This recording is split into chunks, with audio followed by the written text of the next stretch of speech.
새로이 인사하겠습니다. 잘 오셨습니다. 축복합니다. 사랑합니다. 인사도 하겠습니다. 한 번 더 인사할 때 좋은 교회 잘 오셨습니다. 인사도 하겠습니다. 예, 좋은 교회 잘 오셨습니다. 예, 잘 오셨습니다. 예, 우리 좋은 교회 또 예수가 답이 되는 우리 신성교회 오신 것을 환영합니다. 하나님의 은혜가 사랑하는 주의 백성들에게 있게 되기를 주의 이름으로 간절히 소망합니다. 지금도 여러 곳곳에서는 각 나라 간의 전쟁들이 발생되고 있습니다.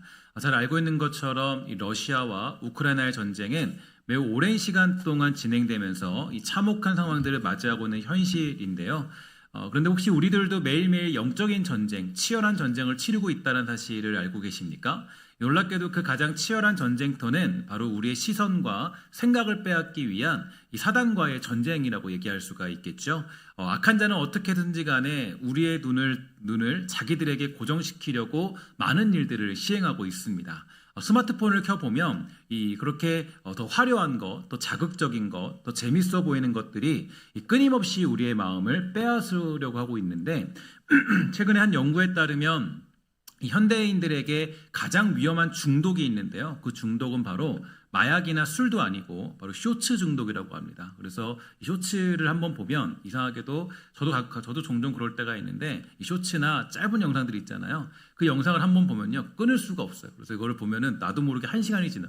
본 거는 8초, 10초짜리인데 한 1분짜리인데요. 근데 그게 보다 보면은 나도 모르게 1시간이 지나는 그런 모습들이 있습니다. 그래서 이게 쇼츠 중독이 요즘에는 마약 중독보다 심하다라고 할 정도로 굉장히 위험한 상황에 놓여져 있죠. 그래서 우리가 이 사탄이라는 존재는 우리의 시선을 잡고 하나님 말씀을 보도록 만들기보다는 우리의 시선이 어떤 그런 세상을 보도록 만드는 특징들을 가지고 있습니다. 왜냐하면 우리의 시선이 머무는 곳에 내 삶의 모든 것들이 흘러가기 때문이겠죠. 이런 치열한 시선 전쟁 속에서 오늘 우리는 스스로에게 정직하게 물어볼 필요가 있는데요. 나는 오늘 어디를 바라보며 살고 있으며 나의 눈은 지금 어디를 쫓고 있는가? 나는 무엇을 보고 있는가? 되게 중요한 사실이겠죠. 오늘 본문인 시편 122편과 123편은 이 질문에 대한 너무나도 명확한 답을 우리에게 보여주고 있는데 오늘 두 개의 시편이 하나의 본문으로 나누게 되면 참 이상하다라고 얘기할 수도 있을 것입니다. 왜냐하면 122편은 성전에 도착한 순례자의 벅찬 기쁨이 담겨져 있고 그 환희를 노래하고 있지만 다음 장인 123편은 세상의 조롱과 멸시 속에서 드리는 고통스러운 탄식이 터져나오고 있기 때문이죠. 그래서 하나는 산 정상이고 하나는 깊은 골짜기와 같은 역할을 감당하고 있습니다. 그러나 이러한 현실이야말로 바로 저와 여러분, 우리 신앙의 현실 주소라고 할 수 있을 텐데요. 예수를 믿으며 살다 보면 이 기쁨의 순간이 있기도 하겠지만 이해할 수 없는 고난의 순간도 찾아올 때가 너무나 많이 있습니다. 어느 날은 굉장히 맑고 화창한 날이지만 어느 날은 어두운 터널과 같은 그런 날들, 내가 막 화창한 날을 지나고 있다가도 갑자기 어느 날은 내가 굉장히 어둡고 불안함 없는 아주 깜깜한 그런 터널을 지날 때도 굉장히 많이 있다라는 것이죠. 그러면 질문은 하나 해볼 필요가 있습니다. 어떤 질문이냐? 바로 이토록 다른 두 상황 속에서 우리의 시선이 변함없이 어디를 향하고 있어야 되는가? 우리의 시선은 과연 어디를 집중하고 있을 때 이 모든 일들을 극복할 수 있을 것인가? 오늘 말씀을 통해서 이 복잡한 이 땅 속에서 결코 흔들리지 않는 영원한 초점을 발견하는 저와 여러분, 우리 사랑하는 신성의 모든 권속들 다 되시기를 주의 이름으로 간절히 부탁을 드리겠습니다. 이제 오늘의 본문을 통하여서 흔들리지 않은 삶을 살기 위한 그 비결은 무엇인가에 대해서 나누고자 하는데요.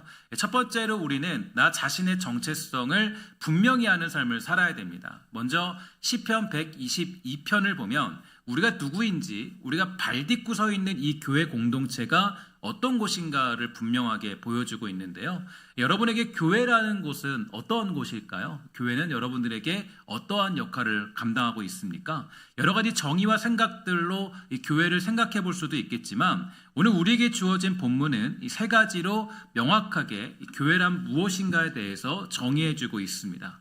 첫 번째로 교회는 이 하나의 목적 아래 연합된 공동체다라고 정의할 수 있을 텐데 3절을 보면은 이렇게 얘기하고 있죠. 함께 다 같이 3절 말씀을 읽도록 하겠습니다. 시작. 예루살렘아 너는 잘 짜여진 성읍과 같이 건설되었도다. 아멘. 예루살렘을 표현할 때 뭐라고 표현하냐면 이 잘 짜여진 성읍이다 이렇게 표현하고 있는데요. 이 각기 다른 모습, 다른 배경을 가진 사람들이 여호와의 이름에 감사라는 단 하나의 거룩한 목적을 위해서 이 벽돌처럼 단단히 연결된 곳, 그것이 바로 교회라는 것을 가르쳐주고 있습니다. 그래서 교회라는 것은 잘 짜여진 성읍과 같이 연합된 공동체다. 그래서 서로 좀 다른 모습이 있을지라도 함께 하나의 공동체를 이루는 곳이다 라고 얘기해주고 있고요. 두 번째로 교회는 이 하나님의 통치가 임하는 공동체다 이렇게 정의해주고 있습니다. 5절은 말하기를 이렇게 얘기해주고 있어요. 거기에 심판의 보좌를 두셨다라고 얘기해주고 있는데요. 이것은 교회라는 것이 그냥 좋은 사람들이 모이는 친목단체가 아니라는 뜻이라는 것을 가르쳐주고 있고, 하나님의 공의와 정의가 선포되고 그분의 다스림이 실현되는 왕의 통치가 있는 곳, 그것이 바로 교회라는 곳입니다.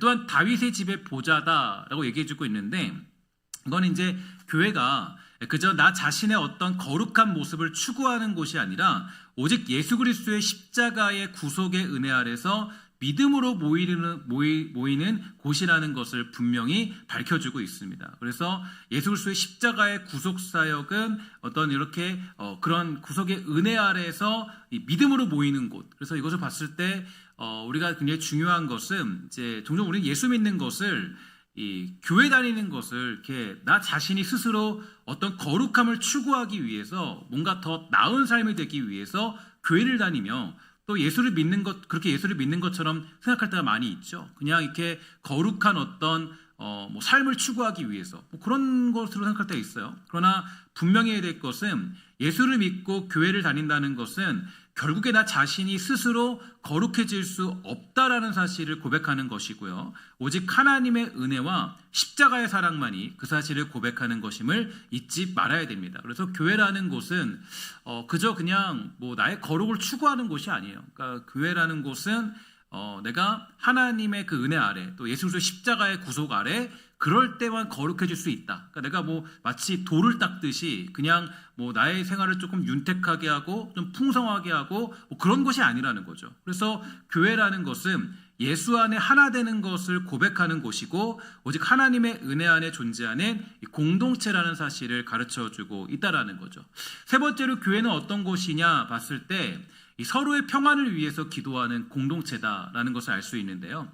6절과 8절은 계속적으로 이 평안을 구하라 이렇게 얘기해주고 있는데 그 내 가운데 평안이 있을지어다 선포해주고 있습니다. 그래서 여기서 평안이라는 것은 즉 샬롬이라고 얘기하는데 이 샬롬은 서로의 온전한 행복과 안녕을 위해서 눈물로 중보하는 사람의 공동체를 의미해주고 있어요. 근데 여러분 솔직히 교회를 볼 때 이런 영광스러운 모습이 늘 보이고 있습니까? 그렇진 않죠. 그래서 아닐 때가 더 많이 있을 때가 많이 있어요. 연약함이 보이고 허물이 보일 때가 굉장히 많이 있습니다. 그렇다면 어떻게 이 거룩한 교회의 본질을 우리가 바로 이렇게 세워볼 수 있을까요? 바로 여기에 필요한 게 뭐냐면 이 말씀을 묵상하는 훈련이 필요한 것입니다. 그래서 우리가 매일같이 말씀을 묵상할 때에 우리의 시선이 교정되게 되는데요. 이 사람의 눈이 아니라 하나님의 눈으로 교회를 바라볼 수가 있게 되는 거죠. 그러니까 하나님이 이렇게 교회를 그렇게 보고 계시는구나. 이 공동체가 이렇게 영광스러운 어떤 부르심을 받았구나. 이것을 깨닫는 것이 중요한 것입니다. 특히 인간이란 존재는 무엇인가에 굉장히 충분히 영향을 받게 되는 존재라는 것을 다 알고 있지 않습니까? 우리가 매일매일 알게 모르게 타인과 주변 환경으로부터의 영향을 받으며 살아가게 되는데요. 때로는 다른 사람의 의견에 쉽게 동조하기도 하고 또 특정 분위기에 휩쓸려서 평소와 다른 선택을 하기도 합니다. 이러한 영향의 세 가지 형태에 관하여서 심리학은 동조와 순응 그리고 복종이라고 정의하는데, 그러니까 이제 동조라는 것은 자신의 신념을 다른 사람들의 행동이나 신념으로 바꾸는 것을 말하는 것이고요. 순응이라는 것은 타인의 직접적인 요청에 따라서 행동하는 것을 의미해주고 있죠. 그래서 즉 관계적인 불편함을 만들지 않기 위해서 그 일에 순응하는 것을 얘기해주고 있고요. 마지막으로 복종이라는 것은 권위를 가진 사람의 명령에 따르는 것으로 비윤리적인 행동이라는 사실을 알면서도 권위가 있는 사람이 말하면 그것을 행동하는 것을 의미합니다. 그래서 이렇게 우리가 여러 가지 일들에 대해서 영향을 받아서 동조와 순응 그리고 복종을 하면서 인생에 대한 결정을 내리게 되는데요. 그렇게 영향을 주는 것이 말씀이 아니라 사람이나 불확실한 환경이라면 어떠한 일들이 벌어지게 될까요? 성경은 분명히 말하기를 이렇게 그 사람보다 악한 것은 없다, 부패한 것은 없다라고 정의하고 있지 않습니까? 그러니까 우리가 사람에게 영향을 받게 되면 그렇게 된다면은 우리가 이 옳지 못한 결정을 내릴 가능성이 크게 된다는 거예요. 그러니까 내가 교회를 바라볼 때도 사람에게 영향을 받고 교회를 바라보면요, 교회라는 곳이 그렇게 썩 탐탁지가 않아요. 왜 교회가 봤을 때 우리 교회가 이렇고 저렇게 교회가 이렇고 뭐 교회가 이 모양이야? 그 누구의 시선이에요? 하나님의 시선인가요? 아니면 뭐 누군가의 시선인가요? 보면 이게 우리가 이 교회라는 공동체가 좀 부족하다, 연약하다. 그러나 하나님은 우리를 향해서 뭐라 그랬냐면 우리를 보석같이 여기시고 또 우리에게 가장 귀한 것을 우리에게 이제 그 걸작품처럼 여기는 분이 하나님 아닙니까? 이게 성경의 정의예요. 그러니까 내가 부족하고 연약하고 문제가 있어도 하나님은 우리를 걸작품처럼 여기는 것이 가장 중요한 어떤 그런 이 하나님의 그런 시선이거든요. 근데 자꾸 우리가 누군가의 시선, 그러니까 저도 이제 가장 많이 이렇게 좀 눈에 보이는 게 요즘에 이제 뉴스앤조이라는 그런 기독교 단체가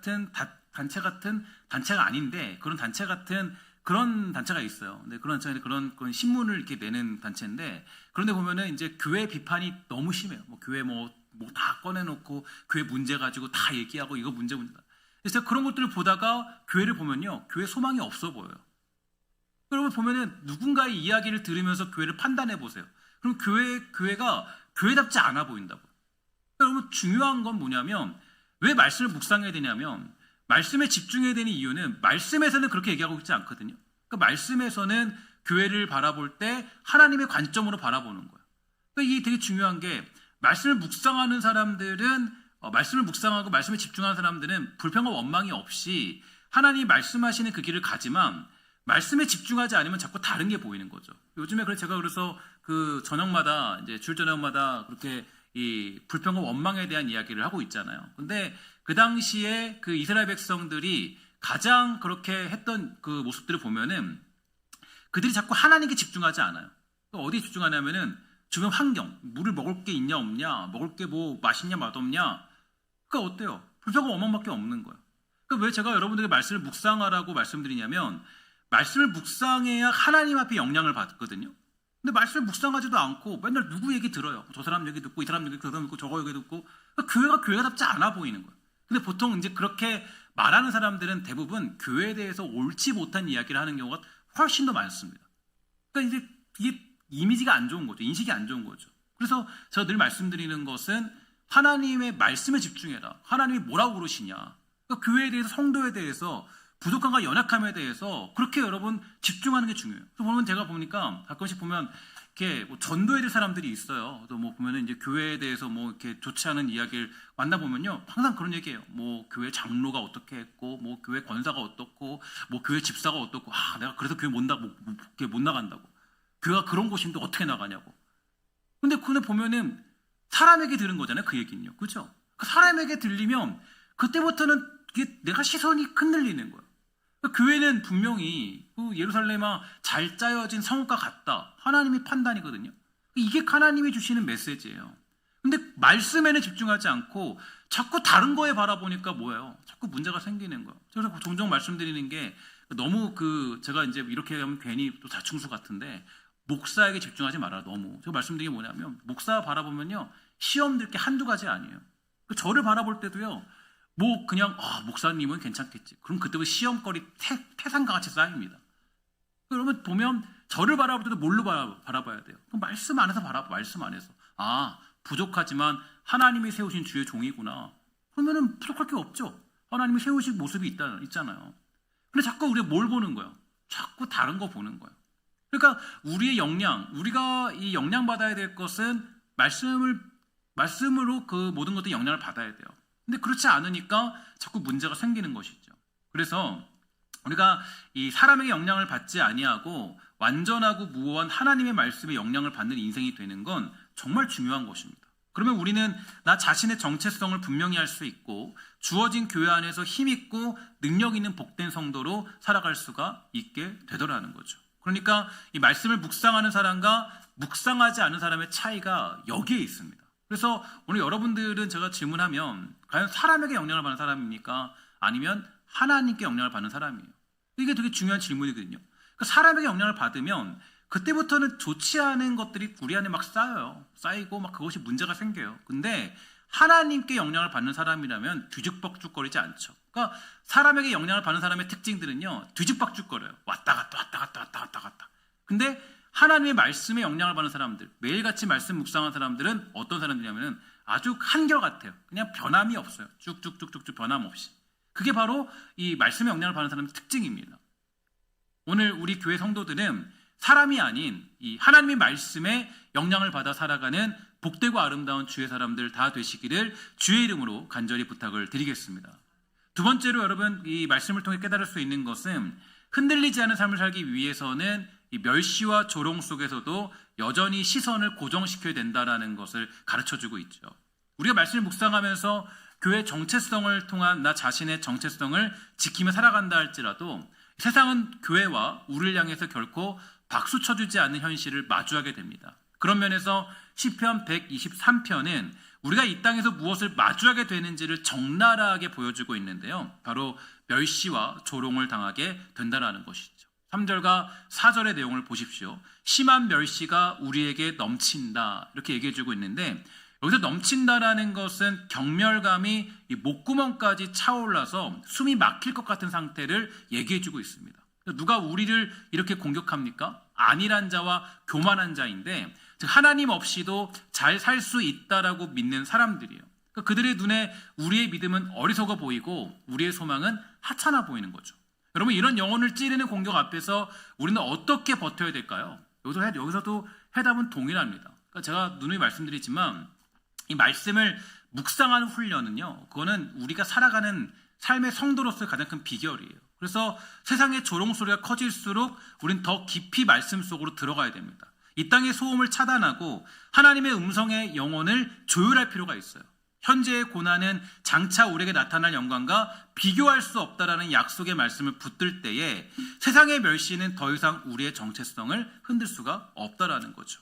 특히 어떠한 순간에도 나 자신의 본질을 지키는 것은 저는 무엇보다 중요하다 생각합니다. 이 땅의 모든 성공한 인물들, 명품 브랜드나 존경받는 조직에는요, 그들만의 확고한 본질과 즉 철학이 있습니다. 철학이 굉장히 중요한데 이 본질이죠, 본질. 저도 이제 신성교회로 부임하면서 가장 먼저 이제 설계하고 정립하고 있는 것이 뭐냐면 바로 목회 철학이거든요. 제가 이제 목회 철학을 이제 교회 목회 철학을 세워야겠다라는 것이 제가 되게 중요한 1차 목표였어요. 그래서 제가 부임할 때 이 목회 철학을 이렇게 세우고 완성하는 시간이 약 한 7년 정도 잡았는데 이제 조금씩 그게 좀 완성되고 있는 것 같아요. 근데 이제 제가 이런 것들을 좀 깨달은 게 지난 그 수요일에 이제 우리 그 지역장님들하고 나들이를 다녀왔는데, 그러니까 원주까지 가는 치악산까지 가는 시간이었어요. 뭐 길진 않았지만 그때 우리 지역장님들의 대화가 굉장히 저에겐 매우 고무적이었습니다. 그래서 말씀 묵상에 대한 이야기를 나누시더라고요. 그러니까 이제 보면은 제가 그 한 18년째 교회에 있었는데 차량 안에서 어디 가는데 말씀 묵상에 대한 이야기를 들은 거 거의 제가 처음이었던 것 같아요.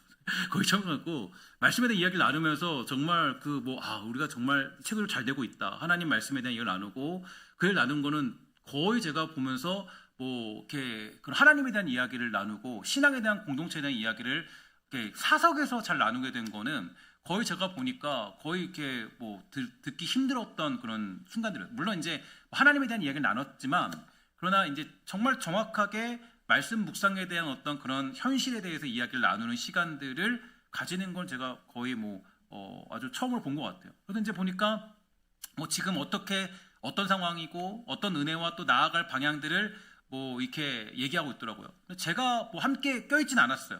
근데도 제가 거기 있지 않았지만 그럼에도 불구하고 그런 대화를 하고 있다는 사실에 저는 굉장히 놀랐습니다. 그러니까 또 이제 한 가지 또 은혜를 누렸던 게 요한계시록을 이제 여러분들이 이제 지난번에 묵상했는데, 그러니까 말씀을 묵상하면서 요한계시록을 들으니까 요한계시록이 너무 쉽게 다가온다라는 거.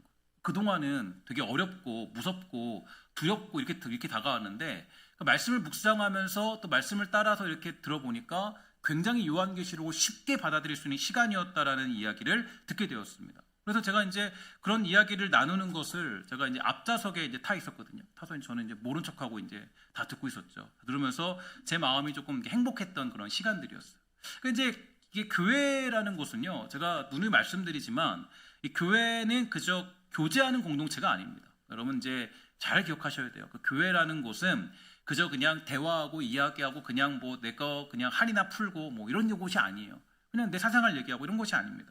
그러니까 물론 교회 안에서도 그런 이야기를 해야 되죠. 그러니까 자기 이야기를 나누고 삶에 대한 이야기를 나누고 또 뭐 이런저런 얘기 다 할 수 있죠. 실없는 농담도 필요합니다. 저도 종종 이렇게 뭐 이렇게 청년들 만나거나 뭐 어른들 만나면 이렇게 좀 이렇게 어이없는 농담도 하긴 하는데 거기에 시험 들지 마십시오. 여러분들의 그 분위기를 좀 띄우기 위해서 한 거니까. 어쨌든 간에 이제 그럴 수도 있겠죠. 근데 서로 일상적인 이야기 할 수도 있어요. 그러나 모임의 변질은 변함이 없어야 돼요. 이게 중요한 거예요. 그러니까 모임의 변질, 교회의 본질, 그 철학은 변하지 말아야 돼요. 그러니까 교회가 자꾸 이제 이 기본적인 거를 이렇게 자꾸 잊어버리게 되니까 교회가 문제가 생기는 거거든요. 그래서 이제 그 요즘에 제가 이렇게 누군가 이렇게 브랜드에 대한 분석을 한 거 봤는데요. 이제 요즘에 보니까 그 스타벅스라는 그런 그룹이 있지 않습니까? 이제 스타벅스라는 그룹이 이제 조금 망할 때가 됐다라는 이야기를 많이 합니다. 왜 그러냐면 이유가 뭐냐면 스타벅스가 망할 수밖에 없는 게 스타벅스가 예전에는 커피에 집중했다는 거예요. 커피에. 근데 이제 커피에 집중하지 않고 어디에 집중하기 시작했냐면은 이제 그 주는 그런 뭐 이렇게 뭐 텀블러 아니면 선물 여기에 집중하기 시작했다는 거예요. 근데 이미 그렇게 되면은 모든 브랜드들이 망하는 이유가 뭐냐면 본질을 떠나서 여기 다른 것들에 집중할 때 그때부터 문제가 생긴다라는 거예요. 근데 그렇게 벌써 그것을 집중하고 있는 것 자체가 벌써부터 망하는 어떤 그런 시점이다라고 얘기해주고 있어요. 그러니까 제가 이제 보면 교회라는 것도 마찬가지예요. 교회라는 것도 왜 문제가 생기기 시작했냐. 교회라는 곳이 사실 제가 이거를 막 역사적으로 얘기하면은 되게 많은데 예전에 그 영국이라는 그런 뭐 나라도 굉장히 그 뜨거운 그런 그 어떤 믿음을 가지고 있는 그런 나라였잖아요. 그 우리가 고백하고 있는 대요리 문답 이런 것들 다 거기서 이제 청교도 다 시작해가지고 다 그렇게 다 작성이 된 거잖아요. 근데 지금 그 나라는 예수 잘 안 믿어요. 왜 그러냐면 1800년도 후반부터 뭘 집중하기 시작했냐면 그 교리를 떠나서 그때부터는 이제 다른 것들에 집중하기 시작했어요. 그래서 그때부터 생긴 게 주일학교거든요. 주일학교도 사실은 이제 제가 온세대 예배를 여러분들에게 말씀드린 이유가 주일학교가 생겼던 것도 사실은 교육학적인 방법이었습니다. 그 말씀에 집중하기보다도 더 그럴싸하게 아이들을 이렇게 좀 이렇게 끌려가는 거. 그렇게 하다 보니까 완전히 그 교회가 이제 망해버린 거예요. 똑같은 거예요. 교회라는 것도 여러분 교회가 제가 말씀 묵상에 대해서 강조하는 이유가 이렇게 지겹게 들으시는데 왜냐하면 교회라는 것도 본질적인 철학을 잊어버리면 교회는 존재할 수가 없어요. 그래서 여러분 아셔야 됩니다. 성도도 마찬가지예요. 제가 제가 많이 쓰는 그 전자기기 중에 애플이라는 그런 이렇게 기업을 좀 많이 쓰거든요. 근데 애플이라는 기업이 이제 거기도 이제 되게 갈림길에 있다 그래요. 있는데 애플이 원래는 그 특징이 뭐냐면 제가 좋아했던 특징이요. 애플이라는 기업의 특징은 이제 그 되게 빠르지 않고 느린 겁니다. 그래서 예를 들어서 거기는 아직도 AI가 안 나왔어요. AI가 제대로 안 나왔고 AI가 막 요즘에 대세인데 애플이라는 기업에서는 AI를 잘 활용하지 않아요 아직. 왜냐하면 이유가 있대요. 이유가 뭐냐면 AI를 활용하기 위해서 아주 철저하게 준비를 하고 그런 유행에 따르지 않고 이제 자기의 본질과 철학을 지키기 위해서 AI를 아직 사용하고 있지 않다라는 거예요. 여러분 되게 제가 이렇게 그런데 좀 이 애플이라는 기업도 요즘에 좀 이렇게 조금 흔들리는 게 자꾸 그런 본질을 잊어버려요. 잊어버리면서 이제 애플은 조금 힘들어지거든요. 근데 이제 보면 제가 이 기업도 마찬가지고 교회도 마찬가지예요. 성도도 마찬가지예요. 그러니까 이 교회라는 곳이 여러분들을 키워내는 건 말씀으로 키워내는 거 아닙니까? 교회는 그런 곳이죠. 교회는 여러분들이 말씀 묵상 하도록 만드는 거. 뭐 여러분들이 우리 교회에서 뭐 사원처럼 키워내는 거 아니잖아요. 그게 아니라 여러분들이 주어진 인생에서 삶에서 말씀 묵상 감당하고 하나님의 사람으로 살도록 만드는 게 교회의 역할이잖아요. 근데 교회가 그런 본질을 잊어버리는 거예요. 그러니까 말씀 묵상이 없는 성도를 상상할 수 없는데 우리는 그렇게 키워내는 게 목표가 되고 말았어요. 그러니까 사람들이 많이 모이면 땡이에요. 사람이 많이 모이면 그냥 그게 교회가 성장했다 좋은 거다. 근데 이 사람들이 세상에 나가보니까 말씀으로 살아가는 사람은 찾아보기 힘든 거예요. 어려워진 거예요. 왜냐하면 말씀을 묵상하는 방법을 배운 적도 없고 그거를 내가 안 적도 없으니까. 그저 그냥 어떤 이 땅 살아갈 때에 그냥 그냥 교회에서는 아주 충실하게 살아가는 일꾼이지만 세상에서는 아무런 도전도 안 해보는 거예요. 왜냐면 말씀을 묵상하는 힘이 없으니까. 그러니까 어때요? 성도들이 그리스도인의 모습들을 잊어버리는 거죠. 저는 그래서 제가 이제 이번 연도부터 시행하고 있는 게 뭐냐면 우리 뭐 상록회 회원들도 어르신들도 제가 말씀드리잖아요. 나이가 들어도 말씀 묵상 하셔야 된다. 아니 나이가 들었다고 말씀 묵상 안 하시는 게 어디 있어요? 해야죠. 그리고 큰 글씨도 있거든요. 그러니까 여러분 나이가 들든 나이가 어리든 말씀 묵상이 없으면 성도라고 상상할 수 없어요. 성도는 말씀 중심으로 살아가는 인생으로 부름받은 게 성도라고요. 그러니까 여러분 말씀을 깊이 묵상하고 그것을 깨닫는 게 그게 우리의 삶의 목표예요. 교회가 말씀을 묵상하는 것을 가르치지 않으면 뭐 어떻게 여러분 교회가 교회라고 얘기할 수 있겠습니까?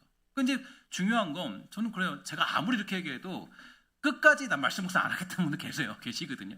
근데 제가 누누이 말씀드리지만 제가 여러분들 할 수 있을 때까지 제가 끝까지 제가 말씀 묵상 매주 그냥 귀에 그냥 귀딱지가 그냥 붙도록 얘기해야 될 것 같아요. 근데 이제 말씀 묵상하는 훈련이 필요해요. 근데 어쨌든 간에 우리가 그러한 본질을 지킬 때 비로소 뭐가 있어요? 세상의 조롱과 멸시 속에서 우리는 이겨낼 수 있어요. 신경 안 쓸 수 있어요. 우리의 시선을 하나님께 고정할 수가 있게 되는 거죠. 아직도 우리 교회 다니면서 신성교회 다니면서 말씀을 묵상하지 않는 분들 계십니까? 그럼 지금부터 다시 시작하세요. 오늘부터 다시 나가죠. 나가니까 말씀 묵상 다시 시작하세요. 그러니까 적어도 제가 전 현실적인 사람이에요. 제가 이제 좀 현실주의자인데 저는 고민을 많이 했어요. 여러분들에게 진짜 고민을 많이 했어요. 담임 목사를 하면서 어떤 유익을 줄까? 제가 사실 제일 좋아하는 건 교리입니다. 교리 재밌어요. 교리 공부하면 정말 재밌거든요. 마치 수학은 안 좋아하지만 타타타타 나오는 게 재밌어요. 근데 제가 고민해봤어요. 교리로 가르치니까 성도들이 좀 이렇게 아주 날카로워지고 힘들어지더라고요. 근데 중요한 건 하나님 말씀을 묵상하는 훈련이 더 중요하다는 생각이 들어서 제가 그때부터 하나님 말씀을 여러분들에게 묵상하는 법을 가르치게 된 거예요. 그럼 말씀 묵상은 여러분 죽어라고 해야 되는 일들이에요. 적어도 성도라면, 예수를 믿고 있다면, 그러니까 내가 교회를 다닌다면 하나님 말씀을 묵상하는 일은 그거는 반드시 해야 될 일이에요. 그럴 때에 교회가 살아나게 되는 거죠. 그리고 여러분 삶 가운데 기적이 일어날 수 있게 되는 것입니다. 그러면 교회로 부름받아서 멸시와 조롱이 난무하는 이 땅 가운데 나아가야 하는 우리가 해야 될 일은 어떤 것입니까? 시편 기자는 단호하게 말해주고 있는데요. 어떠한 상황 가운데에서도 예배 행위를 멈출 수 없다는 것입니다. 그래서 우리 1절 말씀을 함께 다 같이 읽도록 하겠습니다. 시작. 사람이 내게 말하기를 여호와의 집에 올라가자 할 때에 내가 기뻐하였도다. 아멘. 여러분 시편 120편의 기쁨이 시작이 어딘가 보니까 여호와의 집에 올라가자라는 예배의 초대로부터 시작되었습니다. 또한 시편 123편에 보니까 고난 가운데 시인이 가장 먼저 한 행동이 뭔가 보니까요. 이렇게 얘기합니다. 하늘에 계시는 주여 내가 눈을 들어서 주께 향하나이다. 이게 핵심인데 예배는 기쁠 때만 드리는 것이 아니라 예배는 고통스러울 때 드리는 유일한 소망의 행위입니다. 그리고 이 예배를 진짜 살아있는 예배로 만드는 것, 그것이 바로 뭐냐면 하나님 말씀을 매일같이 묵상하는 것이에요. 묵상 없는 예배는 공허한 종교적인 습관처럼 될 수밖에 없는 것이죠. 그러나 우리가 주중에 치열하게 하나님 말씀을 붙들고 살아갈 때 주일의 공적인 예배는 그 삶의 열매를 하나님께 드리는 감격의 시간이 될 수 있다는 것입니다. 고난 가운데 붙들었던 그 말씀 한 구절이 찬송이 되고 기도가 되는 거예요. 말씀을 정리하면서 저는 오늘 본문에 사용된 두 가지 원어를 소개하고 결단하며 세상으로 나아가기를 소망합니다. 바로 뭐냐면 샬롬과 하나님이라는 단어인데 시편 122편은 우리에게 샬롬을 구하라고 명령하고 있어요. 이것은 뭐냐면 단순히 문제가 없는 상태가 아니라 하나님의 완전한 통치와 다스림, 그분의 온전한 안녕을 의미합니다. 또한 시편 123편은 우리에게 하난, 즉 궁유를 베푸소서라고 부르짖으라고 가르치고 있는데 이것은 내 힘으로는 아무것도 할 수 없으니까 전능하신 주님의 자비와 은혜에만 매달린다라는 처절한 고백이 되는 거예요. 이 원어적인 의미에 따라서 오늘 우리는 다음과 같은 사람이 되기를 결단할 필요가 있습니다. 첫 번째로 교회 안에서는 샬롬을 보여주는 사람이 되자. 다 같이 따라합시다. 시작. 교회 안에서는 샬롬을 보여주는 사람이 되자. 이제 우리 교회 안에서 이 땅의 방식대로 경쟁하고 비난하는 것을 멈춰야 돼요. 대신 깨어진 곳을 회복시키시고 연약한 자를 세우시며 서로의 온전한 행복을 위해서 눈물로 기도하는 샬롬의 공동체를 만들어가야 됩니다. 두 번째로 이 땅 가운데서는 하난을 구하는 사람이 되어야 되는 거예요. 하난. 뭐냐면 이 땅의 멸시 앞에서 교만으로 맞서는 것이 아니라 오직 종이 주인의 손만 바라보듯이 하늘 보좌를 향해서 눈을 드는 거죠. 주님, 궁유를 베풀어 주소서. 주님의 은혜가 아니면 저는 단 하루도 살아갈 수 없습니다. 이 겸손한 기도가 이 땅의 교만을 이기는 가장 강력한 무기가 될 수가 있는 것입니다. 사랑하는 여러분, 이 샬롬을 이루고 하나님을 구하는 삶을 살아낼 힘이 우리에게는 없습니다. 그 힘은 오직 하나님의 말씀을 묵상하는 꾸준한 훈련을 통해서만 공급되는 것이에요. 이제 여러분 도전하길 바라요. 여러분의 시선을 이 땅이 아닌 하나님께 돌리십시오. 하나님의 말씀을 펴서 깊이 묵상하세요. 말씀을 통해서 하나님의 눈으로 교회를 바라보십시오. 말씀을 통해서 이 땅의 조롱을 이겨낼 갑옷을 입으세요. 말씀을 통해서 여러분의 예배를 살아있는 제사로 준비할 줄 아는 그런 귀한 성도가 되기를 주의 이름으로 간절히 부탁을 드리겠습니다. 여러분의 시선이 매일같이 말씀을 묵상하는 삶을 가게 될 때에 저와 여러분의 시선은 비로소 하나님께 고정이 되는 거예요. 멸시와 조롱과 환난을 받아도 그렇다 할지라도 흔들리지 않는 사람은 하나님 말씀을 깊이 묵상하는 사람만이 그렇게 누리게 되는 것입니다. 축복하는 것은 오늘 이 땅 주어진 이 교회에서, 이 세상에서 샬롬과 하나님의 사람으로 살아가기에 충분한 주의 백성들, 신성의 모든 권속들 다 되시기를 주의 이름으로 간절히 부탁을 드리겠습니다. 기도하겠습니다. 사랑의 아버지 감사합니다. 우리 모두를 붙들어 주셔서 주의 은혜 가운데 함께해 주시고 주의 사랑을 깨달을 수 있도록 주여 돌보아 주시옵소서. 하나님, 우리 교회에서는 샬롬으로 살아가되 이 땅에서는 하나님으로 살아가기에 충분한 주의 백성 되기를 간절히, 멸시와 조롱 속에서도 여전히 일하시는 하나님의 은혜를 깨닫기를 간절히 소망하오며 모든 말씀 예수님의 이름으로 간절히 기도합니다. 아멘.